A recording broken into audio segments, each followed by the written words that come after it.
des choses. J'ai coulé en larmes. Je ne pouvais pas supporter ça aussi, quitter devant lui. Et il n'a rien compris. Bon, il n'a même pas regardé, il s'en foutait quoi, au fait. Il n'a pas pensé ce qui se passait. Il n'a pas imaginé ce qui se passait, au fait. D'accord, que vous pouviez être dévasté parce que là, vous étiez en train de piquer, enfin. C'est une petite jalousie là qui se manifestait. D'accord. Donc, il vient accompagné de son épouse à votre restaurant ce jour-là. Vous découvrez donc là, subitement, que monsieur est marié. Ensuite, qu'est-ce qui se passe, Cathy? Quand moi j'ai vu ça, vraiment, ça m'a fait mal. Ça me fait vraiment mal. Et c'était comme s'il se moquait de moi. Moi, j'ai cru qu'il savait ce que je ressentais pour lui. C'est ce que je me suis dit. Mais en réalité, je ne sais pas. Ça m'a fait vraiment mal, comme si c'était foutu de moi ou je ne sais pas. Et je suis entrée dans la cuisine. Quand je suis ressortie, il m'a montré sa commande. Et j'ai servi sa commande. Sa femme, elle devait emporter sa nourriture. Et pour ça, j'ai mis, comme je savais où on gardait la nourriture, j'ai mis le poison dans sa nourriture de la femme. Et elle est partie avec la nourriture. Parce que ce que vous m'aviez dit aussi, c'est que effectivement, le poison en question dont vous parlez, c'est le poison qui est destiné à tuer ou à éliminer les souris et les rats. En fait, dans le magasin, il y avait il y avait des insectes. Donc, comme c'est moi qui m'occupais un peu de tout ça, elle m'a remis. Je savais où on mettait la nourriture. Et pas jalousie, pour me venger, j'ai mis. Où on mettait en fait le poison. Comment? Où vous saviez dans la cuisine où était rangé le poison qui devait tuer les insectes, les rats, les souris, des choses comme ça. Oui. D'accord. J'ai mis ça dans la nourriture de la dame. Et elle l'a emporté. Quelque temps après, elle dit que la femme a été hospitalisée à l'hôpital. Et qu'elle a perdu, elle est enceinte, elle a perdu son enfant. Elle a perdu son enfant.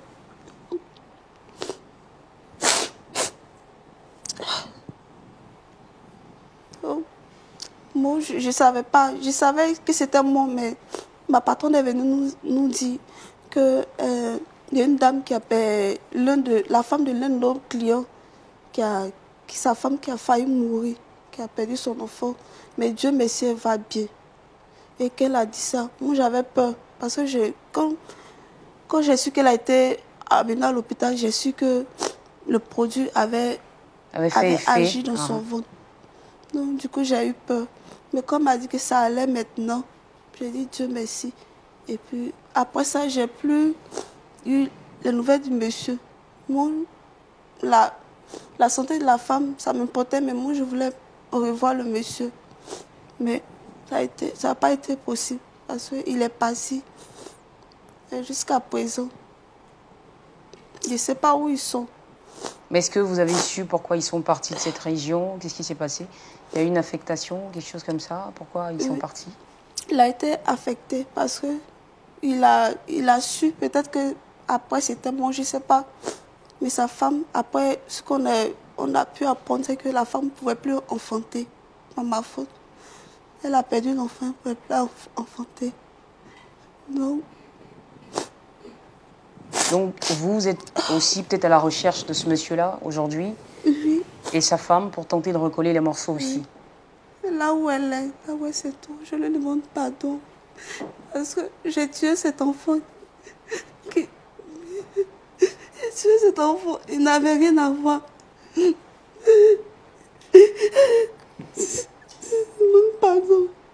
Je demande pardon. Me pardonner si elle me voit, si elle écoute cette émission, je demande pardon. Vraiment pardon. Ce que je fais, pas ma faute, elle n'aura pas la joie d'être mère. Pas ma faute, je lui demande pardon, vraiment. De me pardonner. Je demande pardon aussi à Dieu. Je demande pardon. Parce que si je meurs, je vais directement en enfer.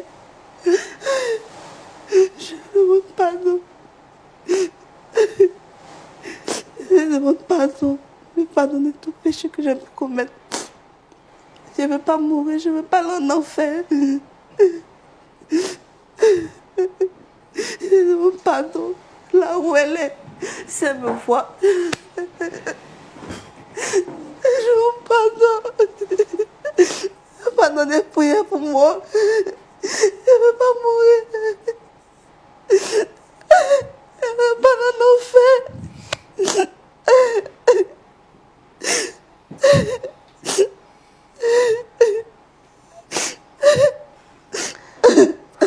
Voilà, Cathy.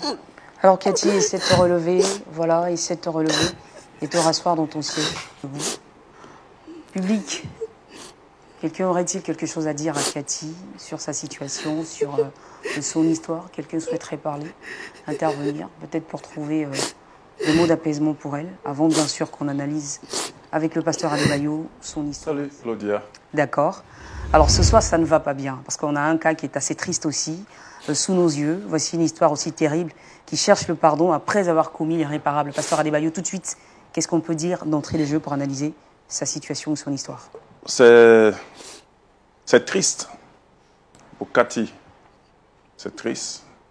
Ce que je voudrais dire, c'est que après l'émission, elle risque de se retrouver en prison.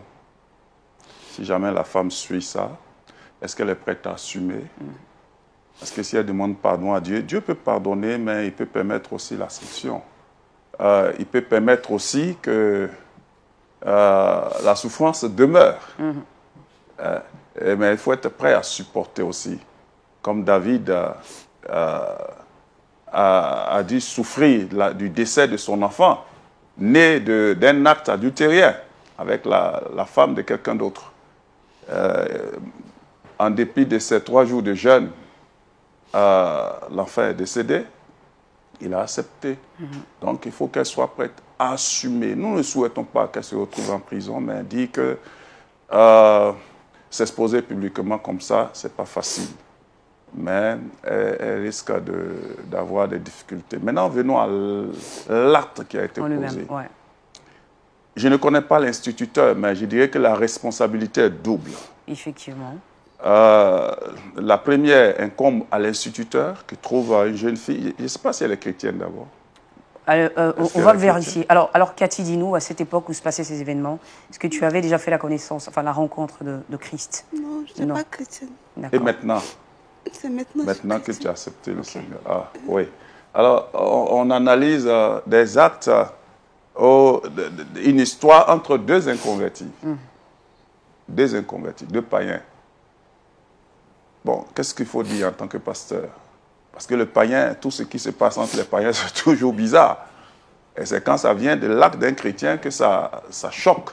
Parce que le chrétien est la lumière du monde. Maintenant, entre 2 païens, si je veux parler simplement sur le plan naturel, humaniste ou humanitaire, je dirais simplement que l'instituteur a provoqué un problème. Il a joué avec le feu, comme le dit simplement, en l'appelant Cathy ma femme. Et en désirant que ce soit elle seule qui le serve, ce n'est pas normal, c'est bizarre. Sachant qui est la fille, quelles sont...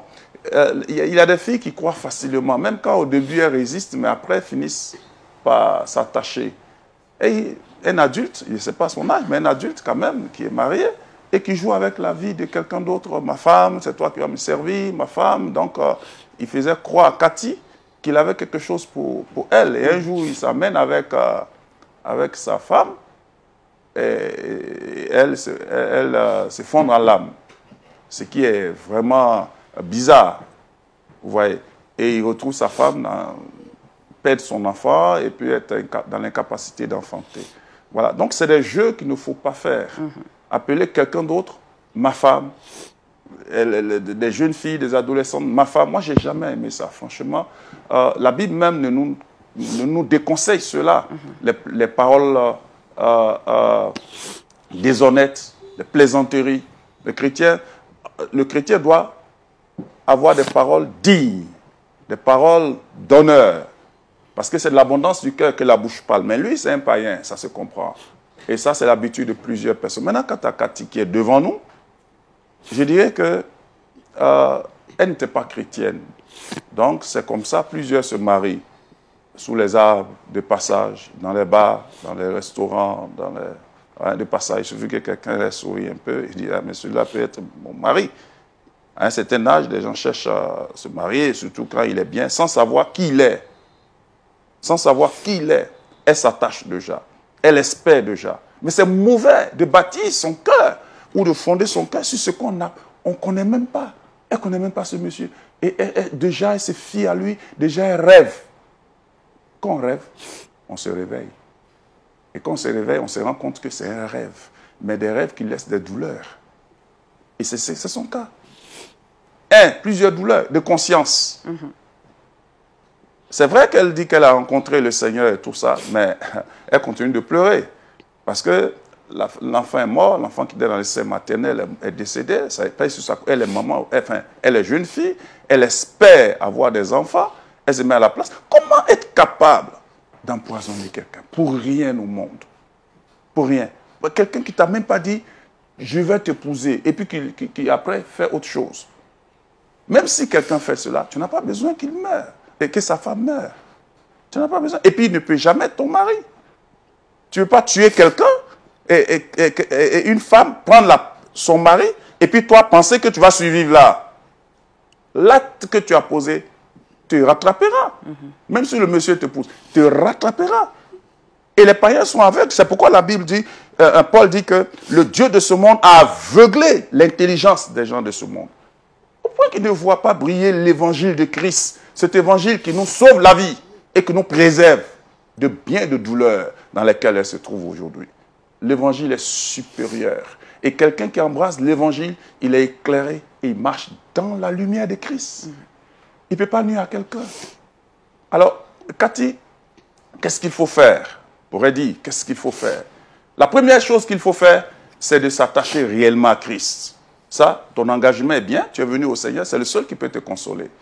Et ensuite, demander l'aide de ton pasteur. Et je vais souligner une chose. On ne confesse pas les péchés au pasteur, ni à un leader religieux. Non, non, non. C'est à Christ, à Dieu d'abord, à Dieu, au nom de Jésus qui est mort pour nous, qu'on confesse les péchés. Celui qui confesse les péchés à un individu, mais il perd son temps. Ça ne sera jamais pardonné parce que l'individu même, il a des péchés à confesser. Et s'il a confessé, lui, ses péchés, il n'est pas mort pour nous. Pour qu'on confesse nos péchés à un individu, ou qu'on prie au nom d'un individu. Il n'y a qu'un seul nom, selon Acte 4, 12, par lequel nous pouvons avoir accès au trône de Dieu, c'est le nom de Jésus-Christ. Le seul nom puissant, efficace, qui inquiète Satan, qui fait trembler les ténèbres, c'est le nom de Jésus. Aucun autre nom ne peut nous sauver que le nom de Jésus. Donc, je l'appelle à avoir un contact réel avec Jésus. Néanmoins, elle a besoin d'un suivi, d'être aidée, d'un soutien moral de la part de son pasteur. Et la dernière chose que je voudrais dire à Cathy, c'est de veiller sur son accoutrement extérieur. Aujourd'hui, les chrétiens, eux-mêmes sont les propres problèmes. Eux-mêmes sont les propres problèmes. Parce que quand tu t'exposes à quelqu'un, les hommes mesurent le niveau moral de la personne qui est devant, de la jeune fille qui est devant. Et quand on est chrétien, on doit veiller sur ça. Sur ça. Pourquoi? Parce qu'en nous demeure le Saint-Esprit, l'Esprit de Dieu. Donc, on ne peut pas se permettre, je ne vais pas attaquer un vêtement quelconque maintenant, mais il faut faire en sorte qu'on soit digne.